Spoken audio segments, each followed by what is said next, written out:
Hi అండి. Hi. So big boss చూస్తున్నారా present? చూస్తున్నా. కానీ ఏంటంటే ఇంకా టీవీలో మనం టీవీకి నయం చేయాలి, ఫోన్లో రీఛార్జ్ నయం చేయాలంటూ చూడాలి కాబట్టి చూస్తా ఉన్నట్లు అంతే. ఓకే, మీ ఫేవరెట్ ఎవరు బిగ్ బాస్? ప్రజెంట్ ఎక్కువ అంటే నాకు తనుజక్క అంటే చాలా చాలా ఇష్టం. ఫస్ట్ నుండి బిగ్ బాస్ వెళ్ళిన కాడ నుంచి ఆమె అనుకున్నా. అంతకుముందు నేను రీతు అక్క సపోర్ట్ చేశా. కానీ ఇప్పుడు బిగ్ బాస్కి వెళ్ళి ఆమె చేసే చాటాలను చూస్తుంటే అసలు ఎందుకు బిగ్ బాస్ని తీసుకున్నారా అనిపిస్తుంది. బయట ఉన్న ఎంత ఫేమస్ ఎంత క్రేజీగా ఉన్న అక్క ఆల్రెడీ లైఫ్లో ఒకసారి స్పాయిల్ అయిపోయింది. అక్కకు తెలిసి ఎట్లా ఉందో. మళ్ళీ బిగ్ బాస్కి వెళ్ళిన తర్వాత ఏదో కంట్లో చూపించి కింద నుంచి పైకి లేచిన తర్వాత పై నుంచి లేచిన వాళ్ళు కొట్టుకోవడం అట్లా చేయడం అది కరెక్ట్ కాదక్క. తను కూడా పవన్ లైఫ్ లాంగ్ ఉంటాడో ఉండడం. మళ్ళీ తనుజ ఒక మాట చెప్పింది. ఏం చెప్పింది? మనం ఏదైతే ఇష్టపడుతున్నామో అది మన దగ్గర అర్థం చేసుకుని ఉంటే అది మనం యాక్సెప్ట్ చేయాలని చెప్పి ఒకటి చెప్పింది. అయినా కూడా నువ్వు పట్టించుకోకుండా ఇష్టమని చేస్తున్నాం అక్క, నీ లైఫే జాగ్రత్త. ఓకేనా? విష్ణుప్రియ అక్క అంత చేయకక్క బిగ్ బాస్. ఎందుకంటే మనం అన్ని కెమెరాలు చూసుకుంటా, మనకి టయానికి ఫుడ్ పెట్టుకుంటా, పెట్టించుకుంటా, ఎందుకంటే జనాల సపోర్ట్ చేసి నువ్వు ఇప్పుడు దాకా ఉన్నావంటే నువ్వు గ్రేట్ అక్క. ప్రతి దానికి ఎమోషనల్ అవ్వక రీతు అక్క, ప్లీజ్ అక్క. నువ్వు ఎంత ఏడుతున్నా బిగ్ బాస్ జనాలు నేను ఎంతవరకు ఉంచుతారో అంతవరకే ఉంచుతారు. ఓకేనా? గుడ్డు బాస్ ఎలిమినేట్ అవుతే మనం ఏమన్నా అనుకున్నావా? సడన్గా అయిపోయాడు. ఓకేనా? ఇప్పుడు సుమన్ శెట్టి గురించి మీ ఒపీనియన్ ఏంటి? సుమన్ శెట్టి అన్న ఓకే, చాలా చాలా బెస్ట్. ఆయన ఆ వయసులో ఉన్నా కూడా అంత ఘనంగా బాడీ ఉన్నా కూడా సరే ప్రయత్నిస్తున్నాడు.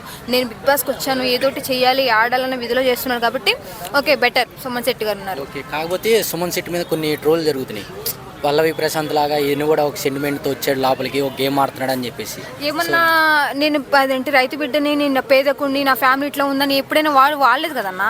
తను ఒక ఆర్టిస్టే ఉండి సినిమాలు చేసి అంతకన్నా ఫ్రేమ్ ఉన్న అతనే వచ్చాడు. ఓకేనా? వీళ్ళందరికన్నా అన్న బెస్ట్, చాలా చాలా బెస్ట్. అసలు ఆయన లవ్ ట్రాక్లు కానీ తన పని చేసుకుంటాడు, ఫన్నీగా ఉంటాడు, మాట్లాడతాడు. గేమ్ వచ్చేసరికి తన పవర్ ఏంటో చూపిస్తాడు. అది ఇప్పుడు ఏంటంటే తనుజ ఉంది కదా, తనుజ అలానే ఇమానీయులు బయటే మాట్లాడుకొని లోపలికి వెళ్ళినాక ఇలా జోకులు వేసుకుందాం, ఇలా ఫన్నీగా చేద్దామని చెప్పేసి అలా అనుకుని లోపలికి వచ్చారని చెప్పేసి కొన్ని న్యూస్ వస్తుంది. దాని మీద మీ ఒపీనియన్ ఏంటి అన్న? ఒక విషయం చెప్తున్నా, ఒకళ్ళ మీద మనం టార్గెట్ చేసామంటే అది స్క్రిప్ట్ ద్వారానే అనుకోవచ్చు. ఎందుకంటే బిగ్ బాస్ బయటకు వచ్చేంత వరకు కూడా వాళ్ళు కొంతమంది లీక్ చేస్తున్నారు. మేము ఓన్లీ స్క్రిప్ట్ ద్వారా చేసాము, మేమైతే అట్లా కాదు, మేము ఫ్రెండ్స్, మేమైతే లవర్స్ కాదు అంటున్నారు కదా. వాళ్ళ మనసుకు తెలుసు. ఒకవేళ నువ్వు బిగ్ బాస్లో ఎట్లా ఉన్నా సరే బయటకు వచ్చిన తర్వాత అది నీ రియల్ క్యారెక్టర్ మీద పడిపోతుంది. కాబట్టి ఏది చేసినా సరే జనాలకు ఉపయోగపడేటట్టు ఇప్పుడు దాకా మిమ్మల్ని జనాలు ఉంచారు అంటే మీ మీద నమ్మకం, అంటే జనాల తరపు నుంచి ఏమన్నా చేస్తారేమో, ఇంకా ఆడతారేమో అన్న విధిలో ఉంటారు. కాబట్టి దయచేసి బిగ్ బాస్కి పెట్టిన ఫుడ్కి, పడుకున్న బెడ్కి న్యాయం చేయండి. అన్యాయం మాత్రం చేయొద్దు. ఓకేనా? నెక్స్ట్ ఎలిమినేషన్ ఎవరు అనుకుంటున్నారు? లక్స్ బాబు గారు ఎలిమినేట్ అయిపోయారా? అవునా?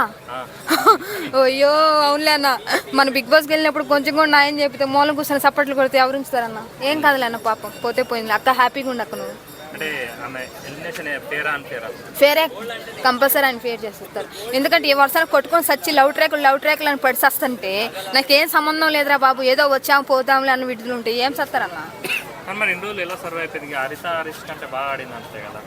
అదే ఇన్ని రోజులు కొంచెమైనా ఇంట్రెస్ట్ చూపించింది కాబట్టి ఉంది. ఇప్పుడు నా సంబంధం లేదు, వాళ్ళు చేసుకుంటారు, వాళ్ళు కొట్టుకుంటారు అంటే బిగ్ బాస్లో ఎవరు ఉంచుతారన్న? ఇప్పుడు సంజన గేమ్ ఎలా అనిపించింది?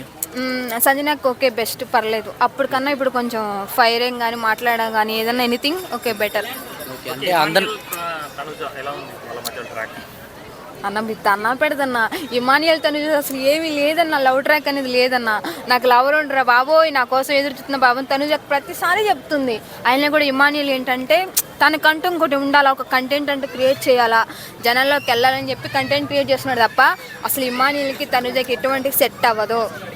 రాము రాథోడ్ నిన్న క్యాప్టెన్సీ సరిగ్గా చేయక సుమన్ శెట్టి ఆయన గురించి గేమ్లో అన్ఫేర్ చేశాడని అంటున్నారు. ఆల్రెడీ నాగార్జున కూడా క్లాస్ రీచారు కదా, మీరేమంటారు? రాము రాథోడ్ని అట్లా టార్గెట్ చేసి అట్లా ఎగతాళిగా మాట్లాడేది కరెక్ట్ కాదు కదా. రాము రాథోడ్ ఎక్కడున్నా హీరో. ఎందుకంటే అంత ఘనంగా డాన్సరు, అంత ఘనంగా సింగరు, ఆ బిగ్ బాస్కి వెళ్ళి ఇంత ఘనంగా ఫైర్ చేస్తూ అన్న రాము రాథోడ్ అసలు ఏ అమ్మాయినైనా గెలిగినట్టు ఏమైనా అనిపించిందా? ఇంత ఘనంగా పవన్ వాళ్ళందరూ ఎంత చేస్తున్నా సరే తను ఎట్లయినా సరే డాన్స్ చేయాలి, ఏదో ఒకటి చేయాలి బిగ్ బాస్లో అన్న విధి ఉన్నాడు. కాబట్టి రాము రాథోడ్ని పాయింట్ ఆఫ్ చేసి అనడం కరెక్ట్ కాదు.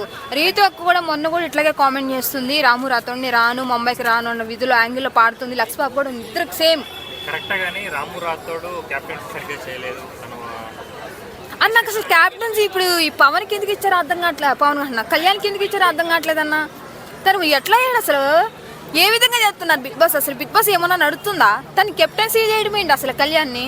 దయచేసి నాగార్జున సార్ మీకు ఏమన్నా అవుతుందో జనాలకి ఏమన్నా అవుతుందో తెలియదు, కానీ చూసి 1-2 సార్లు బిగ్ బాస్కి మేలు చేయండి. బిగ్ బాస్ని నమ్ముకున్న ప్రజలు వంటల్లో, ఇంట్లో ఆడవాళ్ళు కూడా అంతే, వంటలు చేయడం మానేసి మొగుడు తిండి పెట్టుకొని కూడా బిగ్ బాస్లు చూస్తున్నారంట అన్న.